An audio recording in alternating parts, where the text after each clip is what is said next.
익숙한 사람. 없어? 이거 2019년 수능에 나왔던 지문이에요. 요 지문이. 별로 그 19년에 나온 수능 지문이랑 다르지 않아요, 부분이. 기대했는데. 네. 일단은 이 작품이 쓰여진 배경을 좀 알 필요가 있는데, 얘들아 뒤에 보기 한번 가볼래? 보기 한번 가서 외제적으로 한번 볼게요. 3번. 일동장유가는 작가가 통신사의 일원으로 참여한 경험을 바탕으로 하여 일본의 풍물과 생활상을 노래했다고 합니다. 통신사라는 건 일본으로 보내는 사신이란 뜻이에요. 당연히 사신으로 갔으니까 그 일본의 문화를 볼 수밖에 없는 거야. 이 과정에서 화자는 일본의 문화를 조선의 문화와 대비시키면서 우리나라 문화에 대해서 성찰을 합니다. 지식인의 시선으로 다른 나라의 문명을 바라보며 화려함과 사치스러움의 놀라움을 드러내기도 하지만 그건 단순한 감탄이다. 그러면 일본이 지금 화려하고 사치스러운가 봐요. 화자는 근본적으로 문명국인 조선의 문인으로서 자국과 일본을 문화와 야만으로 나누고 있대. 그럼 조선이 문화, 그리고 일본이 야만이겠지. 일본의 풍족한 자연환경에는 부러운 마음을 보인대요. 이건 있겠죠, 지문에. 그러면서도 일본의 풍속이 가지고 있는 미개함에 대해서는 비판한다고 합니다. 이로써 조선이 문화적으로 우위에 있다라는 문명인으로서의 자긍심을 보여주고 있다고 하네요. 자, 그럼 우리는 이 지문을 읽으면서 일본의 풍물과 생활상이 어디에 드러나는지, 화자가 일본의 사치스러움을 얘기하는 부분은 어딘지, 자연에 감탄하는 부분은 어딘지, 그리고 미개함에 대해 비판하는 부분은 어딘지, 그런 거 위주로 찾아주면 되겠죠. 자, 질문을 갈게요. 제목에 이렇게 좀 써주세요. 자, 김인겸의 일동장유가는 조선 영조 때 쓴 아주 긴 장편 비행가사입니다. 얼마나 기냐면요, 4,200줄이나 됩니다. 한양에서 출발해서 일본으로 갔다가 조선으로 돌아오는 총 11개월의 여정을 담은 가사고요. 일본의 문물이나 자연이나 풍속 등을 묘사하는 데 탁월하기 때문에 문학작품으로서도 가치가 있지만 우리의 문화를 연구하는, 그 당시 문화 연구에도 이제 도움이 될 수 있는 자료로서 기능을 합니다. 당연히 기행가사이기 때문에요, 서정성보다는 교술성이 더 강합니다. 교술성이 더 강한 편이고요. 가사니까 3사조, 4사조의 사음보의 율격은 유지하겠죠.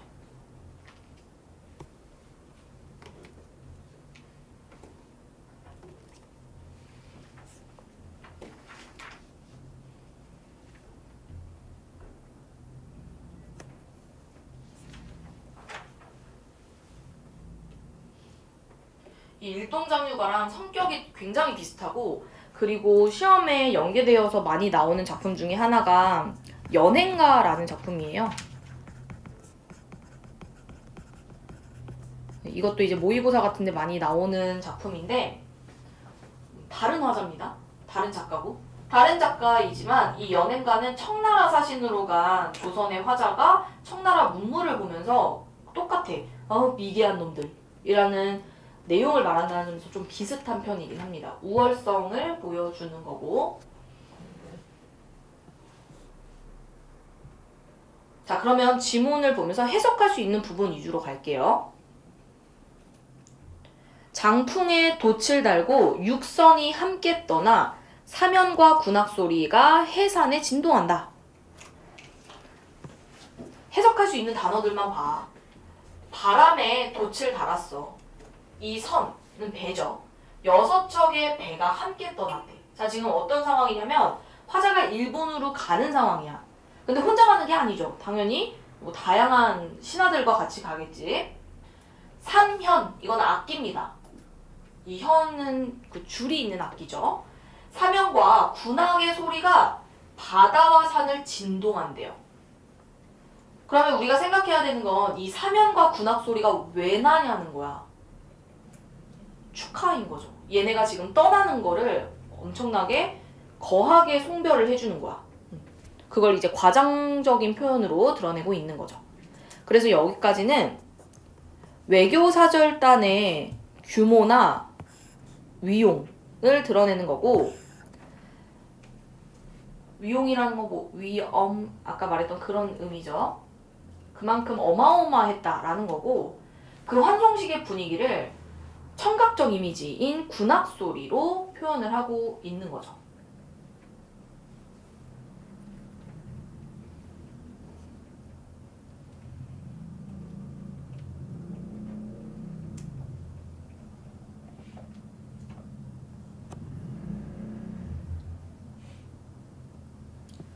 자, 그 다음에 배를 탄 상태였죠? 물속에 어룡들이 응당히 놀랄만하다. 자, 어룡 진짜 바다의 용이 아닐 거 아니에요. 물고기를 지금 용처럼 표현한 건데 걔네가 놀랄 만큼 이 소리가 너무나도 컸다는 거야.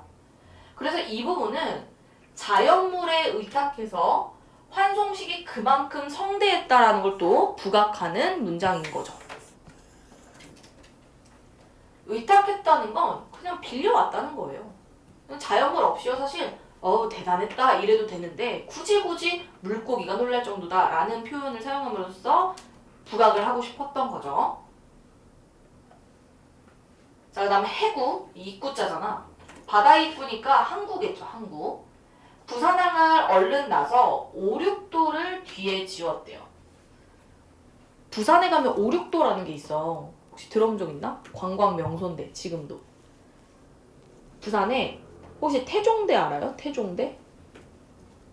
몰라요? 부산 안 가봤어? 부산 나는 그 할머니 댁이 부산이어가지고 부산을 되게 자주 놀러 갔는데 나중에 부산 놀러 가면 해운대도 좋지만 태종대라는 곳도 한번 가보세요. 내가 옛날에 남자친구랑 태종대를 갔는데 남자친구가 나보고 태종대? 아니 뭐하러 부산까지 가서 대학교 탐방을 해? 나한테 이러는 거야. 근데 이 태종대의 대자가 무슨 대일까? 절벽이라는 의미거든요. 그러니까 부산에 아주 유명한 절벽 중에 하나인데 거기에 올라가면 오륙도가 보여요. 일본 대마도랑 되게 가까운 오륙도가 있는데 얘가 안개가 쌓이면 섬이 5개로 보이고 안개가 좀 걷히면 섬이 6개로 보여요. 그래서 오륙도라고 해요.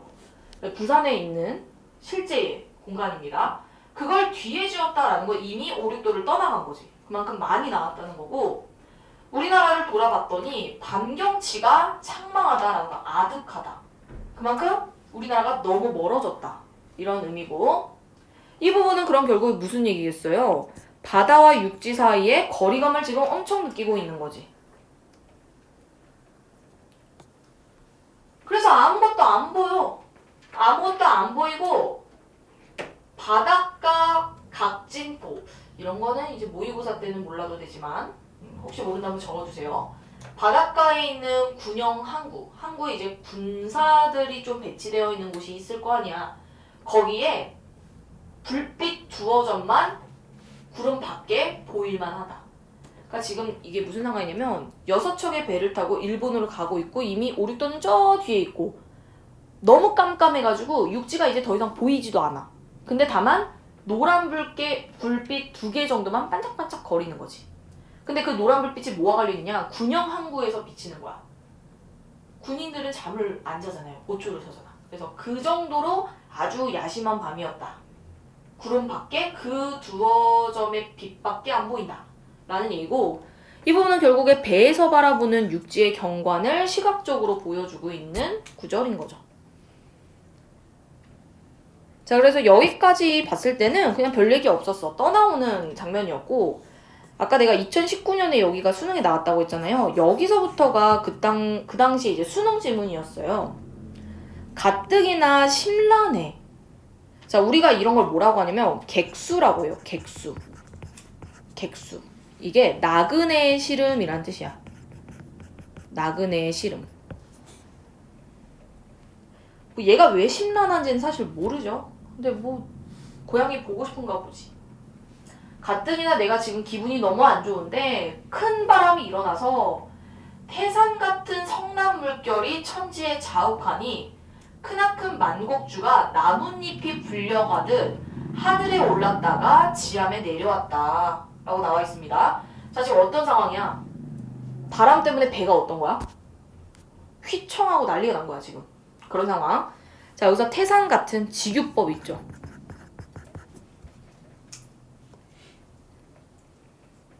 성남 물결. 의인도 있죠. 물결이 화가 났어. 천지에 자욱하되. 그리고 크나큰 만곡주 할 때 이 주자는 고전에서 술주자 아니면 다 뭘까? 고전에서 주자가 나오면 술주자 아니면 배주자예요. 그래서 이 만곡주는 그냥 배라고 생각하면 돼. 근데 정확한 뜻은 뭐냐면 만곡이잖아. 1만 만자거든요. 1만석의 곡식을 실을 수 있을 만큼 커다란 배 이런 뜻이야. 아주 커다란 배가 나뭇잎이 날아가는 것 같아.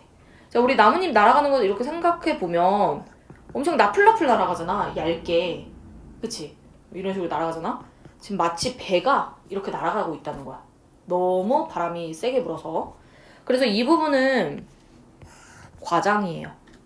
실제보다 과장되게 표현하고 있지. 물결이 어떻게 태산보다 크고 배가 어떻게 나뭇잎처럼 날아가겠어요. 네, 여기 끝에도 뭐뭐 하듯 나와 있으니까 직유라고 쓸게요. 직유. 하늘에 올랐다가 지암에 내려졌다. 지암이 이 당시 수능에서는 각주를 줬어요. 근데 이 지자가 땅지자야. 그래서 그냥 쉽게 생각하면 땅이라고 생각하면 되는데 땅 아래, 땅 아래. 이 물결이 슝슝 있으니까 하늘에 올랐다가 위쪽으로 내려가니까 땅으로 내려온다. 뭐 이런 표현이죠. 이런 식으로. 12발의 쌍돛대는 차처럼 굽어있대요. 이것 또한 수능 때는 다 뜻을 줬어요. 차가 뭐냐면 나무의 곁가지, 나무 옆에 있는 아주 얇은 가지 이런 뜻이야. 그래서 돛대가 마치 가지가 이렇게 축 늘어진 것처럼 돛대도 이렇게 꺾여 있는 거지. 바람 때문에. 쉰 두 폭의 초석돛은 뭐 풀로 엮은 이런 뜻이야. 풀로 엮은 돛은 반달처럼 배가 불렀네. 돛도 바람이 너무 불어가지고 이런 식으로 불룩한 거야. 이런 식으로 해야 되나요? 뭔 느낌인지 알겠죠? 비우고. 이것도 어떻게 보면 과장이죠. 과장. 굵은 우레. 우레는 천둥이지. 굵은 천둥 잔벼락은 등 아래서 진동하고, 나의 등 아래서 이제 진동하고, 성난볼에 움직일 동이니까 움직이는 용은 물속에서 희롱한다. 근데 여기를 해석을 좀 잘해야 되는 게 얘들아, 여기서 진짜 이 바다에 고래가 있다는 뜻일까? 그게 아니에요. 이거 비유적인 표현이고, 이때 성난고래는 뺄게요. 성난 파도에 대한 비유예요. 진짜 고래가 아닙니다. 그리고 여기서 용 이런 표현 때문에 뭐 역동적인 이미지 이런 것도 가능할 거고,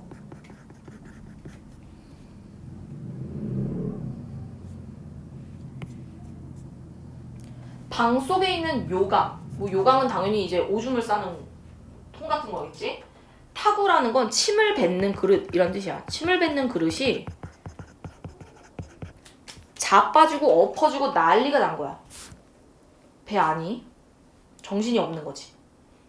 상하 좌우 배 방에 있던 널은 널빤지예요. 널빤지가 잎잎이 우는구나.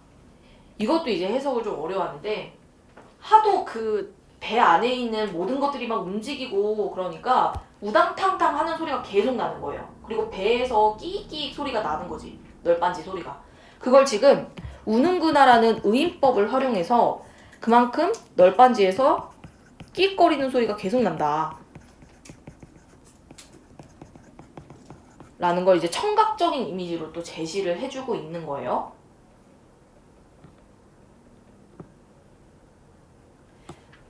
자, 그래서 지금 정신이 하나도 없어. 근데 이윽고 해가 돋습니다. 자, 시간적인 배경이 나왔죠. 아침이 됐어. 그 전에 밤이었잖아. 막 불빛 몇 개 안 보이는 밤이었는데 아침으로 바뀌었어. 장관을 하여 보세라는 건 배 문을 열고 바다의 장관을 한번 봐야겠다 하고 나간 거야. 일어나 배문을 열고 문설주를 잡고 섰대요. 문설주는 그냥 창문이라고 생각하면 됩니다. 잡고 서서 바다의 사면을 돌아보니 아, 장하다. 뭐가? 바다의 풍경이. 이제 어떻게 된 거예요? 폭풍이 가라앉은 거예요. 그래서 이 부분은 영탄법도 있고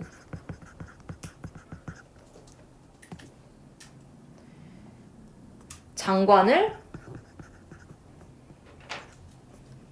예찬. 이건 뭐 감탄하고 있다. 이렇게 볼 수 있죠. 그래서 해돋건을이라고 하니까 그 바다의 광활함 위에 있는 일출 장면을 보면서 이야 진짜 어마어마하다 라고 예찬하고 있는 거야. 그렇게 생각하면 되고 인생 천지간에 이런 구경이 또 있을까? 서리법이죠. 없다는 거야. 구만리 우주 속에 큰 물결밖에 없다. 그만큼 바다가 굉장히 잔잔하다. 이런 의미겠지?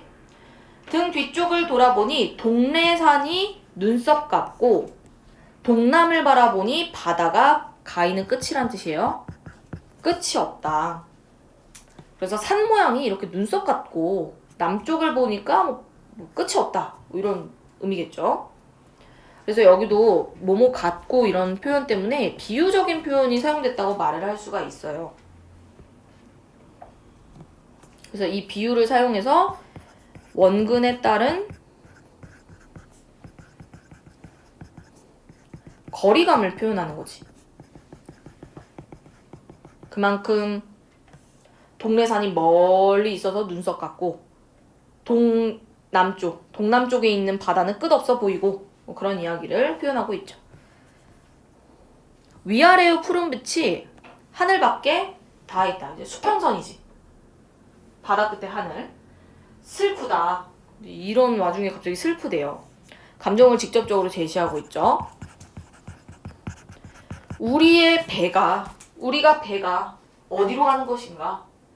함께 떠난 5배는 간대를 모르겠다. 원래 처음에 6척이 출발하는데 풍랑 이후에 5척 어디로 가는지 모르겠는 거야.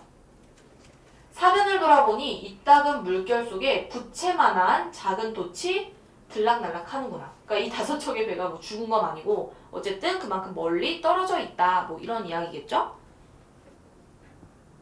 그래서 여기까지는 수평선에 대한 묘사 정도를 그냥 했다라고 보면 될 것 같아요. 그리고 다른 배들과 멀리 지금 떨어진 상황이죠.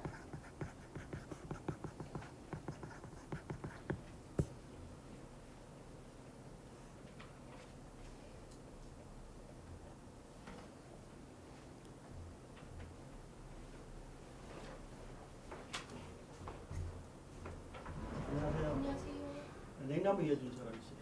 네? 냉나무 이어준 사람이라고. 아, 네네. 뭐 문제가 없지? 네, 근데 원장님이 안 계셔서 다른 강의실은 문제가 있는지 없는지. 아, 이건 이제 물어보는 거지. 여기 문제가 없어요. 여기 이제 18평이라 18평. 용량은 이제 충분하게 해놨거든. 네.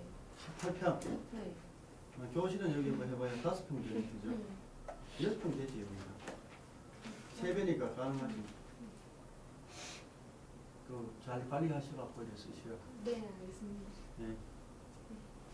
학생들 개안해요. 네. 따뜻하고 이제 여름에 시원하지 뭐. 근데 너무 따시면 장애가 되나. 수고하세요. 네, 감사합니다. 네, 수고하시고.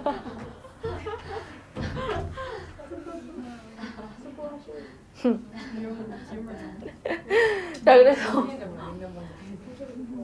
그 수능에서는 어디까지 나왔었냐면 이런 구경 또 있을까? 여기까지 물결뿐이로다 여기까지 나오고 밑에 뭐가 나왔었냐면 전승상이라는 인물이랑 서로 글을 주고받는 그런 지문이 엮여서 나왔었어요. 중량 이후에. 이렇게 말해도 모르네.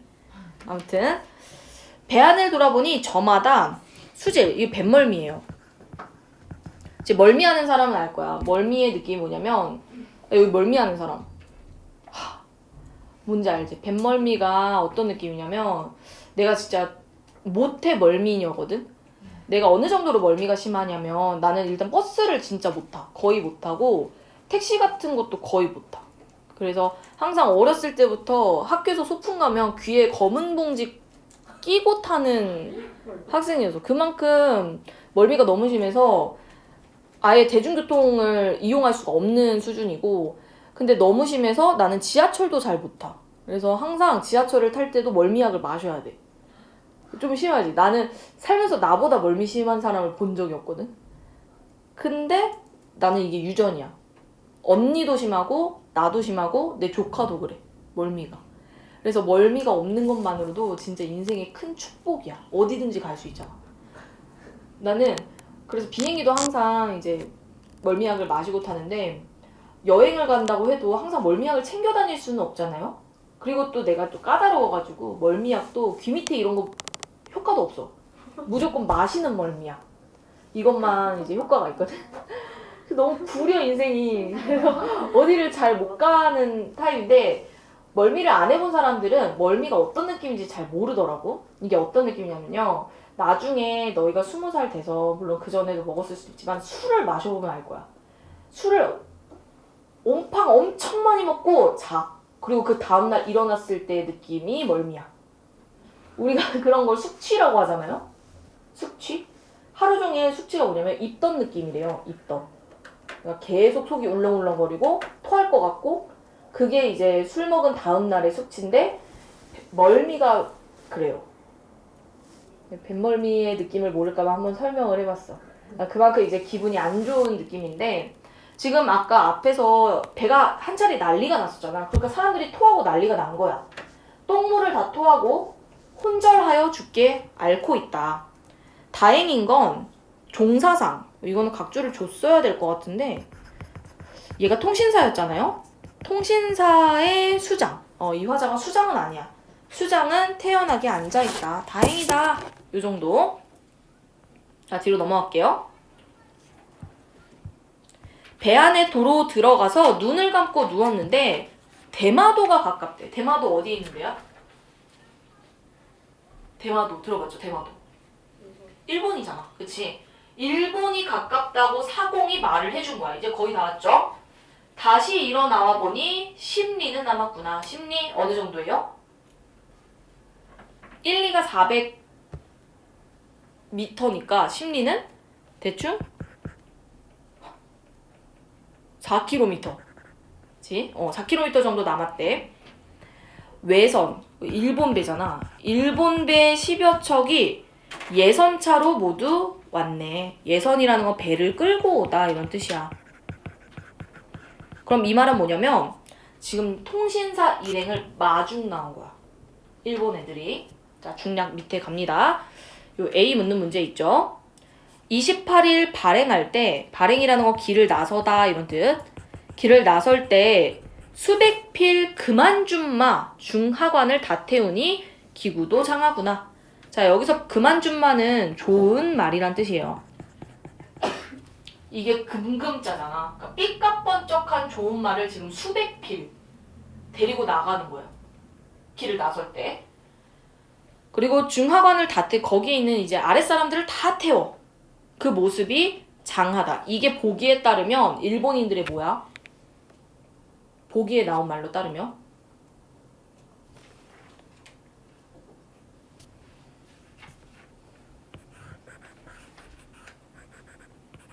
보기에 나온 말로 연결지어서 생각하면 이게 어떤 말과 또 연결이 될 수 있을까? 그만 줌마. 수백 필의 그만 줌마. 화려함과 관련이 있는 거예요. 그래서 이 부분은 일본인들의 호화스러움, 뭐 사치스러움에 대한 놀라움이 담긴 표현이다 라고 생각해 주면 되겠죠? 대단하네 뭐 이런 느낌. 각방의 노자들도 여기도 대놓고 나와 있네. 호사가 참람하다. 참람하다는 너무 지나치다라는 뜻이네요. 야, 호사스러움이 너무 지나친데? 라고 좀 부정적으로 평가하는 게 눈에 보여요. 노자라는 건 이 노자가 노비할 때의 노잖아. 그래서 이 부분은 사내 종, 남자 종. 심지어 종들도 너무 사치스러워.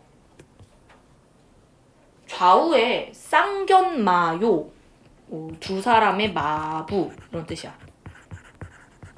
한 놈은 우산을 받치고 두 놈은 부축하고 담배 끼고는 한 놈이 들고 한 놈은 등불을 들고 한 놈은 그릇을 메어 한 사람이 거느린 수가 8씩 들었구나. 그러니까 누군가가 이제 행차를 할 때 8명씩 거느리고 가는 거야. 너무 호화스럽잖아요. 나하고 삼문사는 가마를 타고 먼저 가니, 문사하면 이제 선비죠. 3명의 선비는 가마를 타고 먼저 가니 그만 지은 재고 큰 말 기든 말이 앞에 서 있다. 이 기는 깃발이죠. 그만이라는 건 몰라도 되긴 하는데 금으로 장식한 안장. 그러니까 그 말 위에 우리가 탈 때 안장을 올리고 거기에 앉잖아요. 근데 그것도 심지어 금이야. 금으로 장식했어. 엄청 호화스럽죠. 여염. 여염이라는 거는 그냥 백성이란 뜻이야. 백성이 사는 마을. 백성이 사는 마을도 왕왕 있고, 왕왕은 지금도 쓰는 말이죠. 이따금씩 이런 뜻. 그래서 내가 가는 길에 민가도 좀 있고, 그리고 흔할손 대밭이다라는 건 대나무밭이 흔하다 이런 얘기겠죠? 근데 우리 아까 보기에 무슨 얘기 나왔냐면 그 3번에 이런 말이 나왔어. 일본의 풍족한 자연환경에는 부러운 마음을 내비친다 라고 있었거든요. 지금부터 그 얘기가 나올 거야. 토지가 기름져서 땅이 매우 좋네. 20리 실상사가 3사상 조복할 때 나는 내리지 않고 외성으로 바로 갔다. 조복이라는 거는 예복으로 갈아입다 이런 뜻이야. 그러니까 옷을 갈아입을 때 이 3명의 선비가 내려서 옷을 갈아입는 사이에 나는 그냥 일본인들의 성으로 바로 갔대요. 가서 인민이 부려하기 대판만은 못하여도 서에서 동해 가기가 30리라고 하는구나. 부려하다. 여기는 부유하다 이런 뜻이야. 이게 부자일 때 부자잖아요. 대판이라는 거 오사카예요. 오사카. 그러니까 오사카만큼 그렇게 부유한 동네는 아니지만 여기도 대단하네 라고 보는 거고, 서쪽에서 동쪽으로 30리다 라는 건 이 지역이 그만큼 규모가 좀 큰 편이다 라는 얘기. 관사는 사신이 묵는 숙소죠.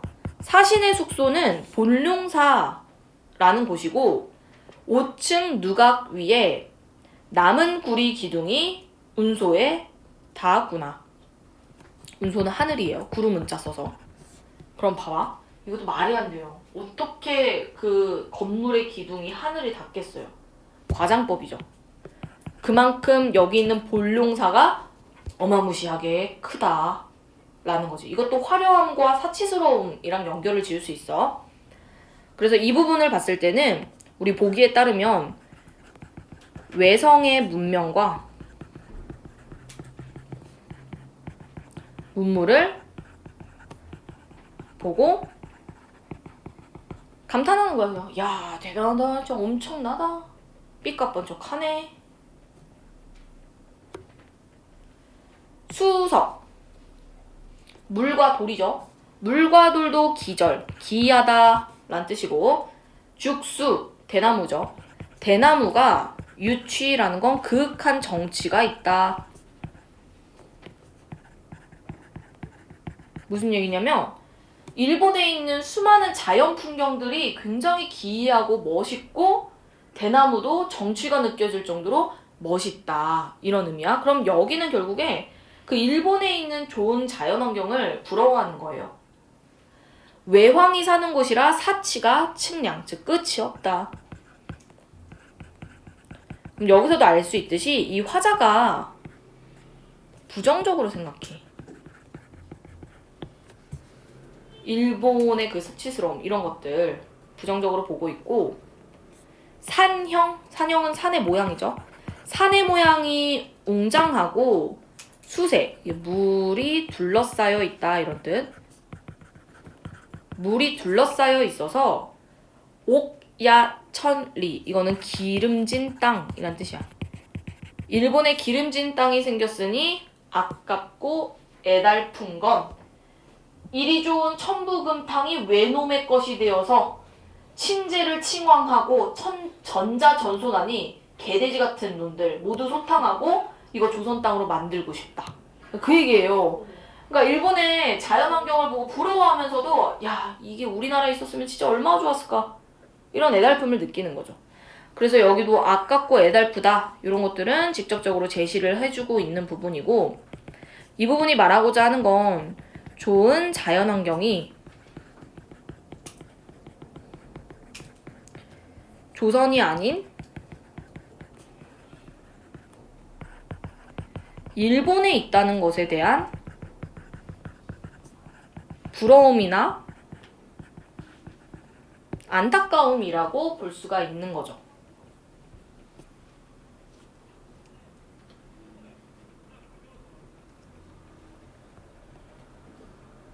천부금탕이라는 건 뭐냐면 요새라고도 하는데 뭐 좋은 곳 이런 뜻이지. 천혜 요새 이런 표현도 있죠.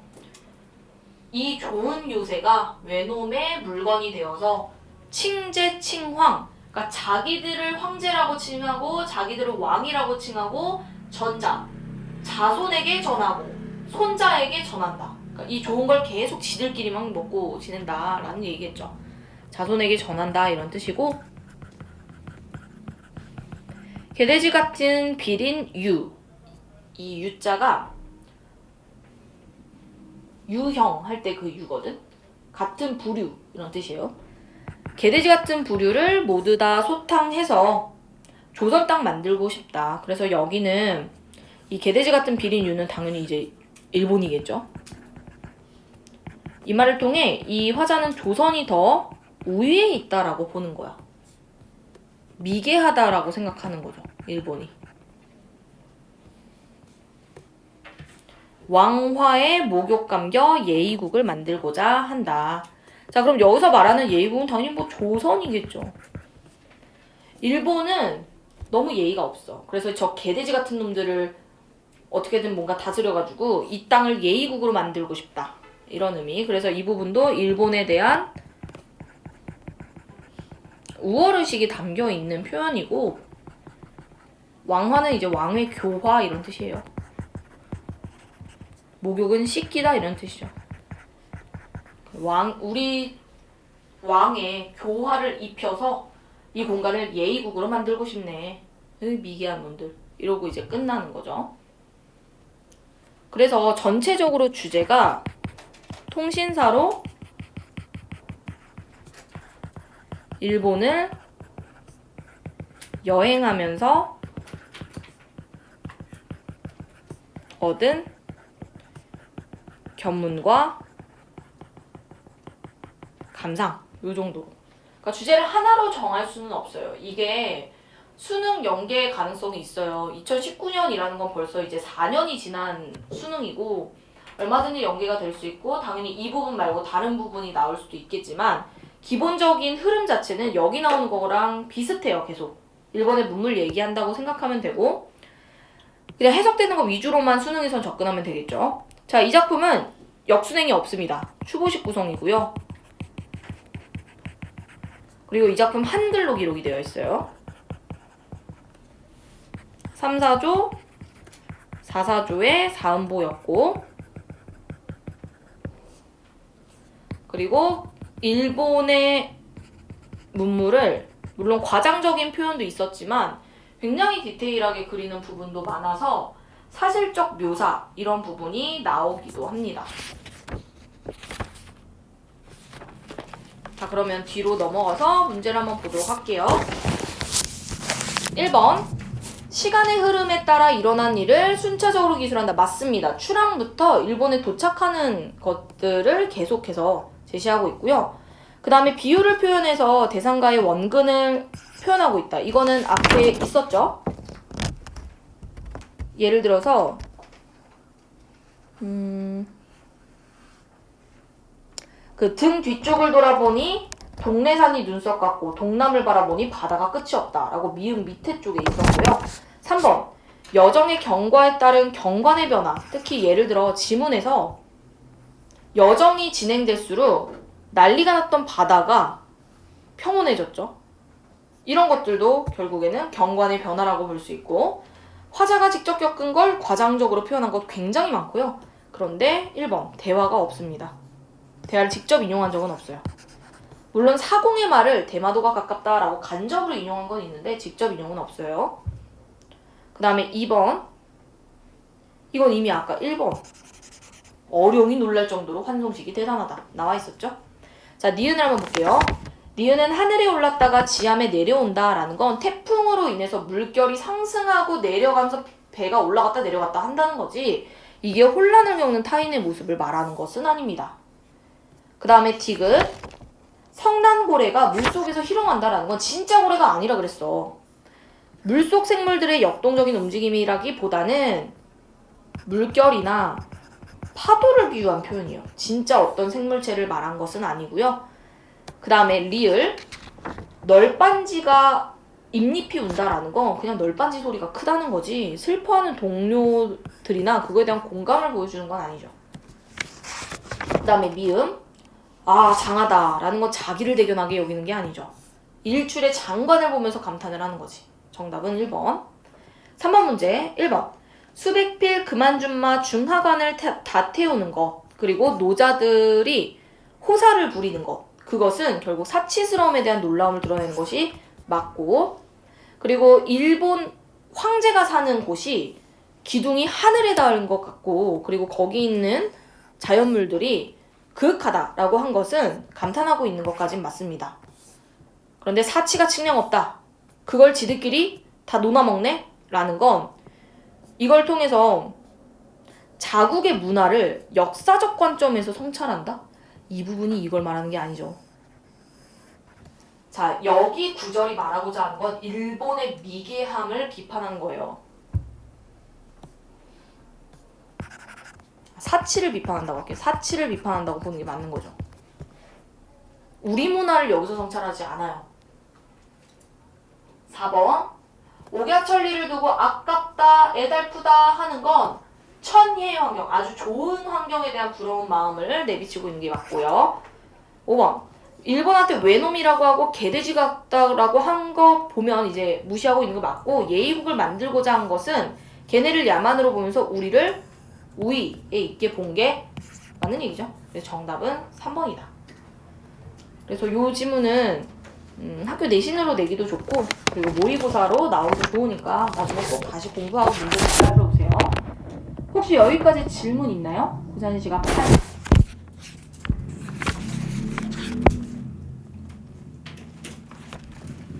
자, 고전 시각 9 지금 한번 왜요? 서로 기대다가 멈췄어요. 자, 고전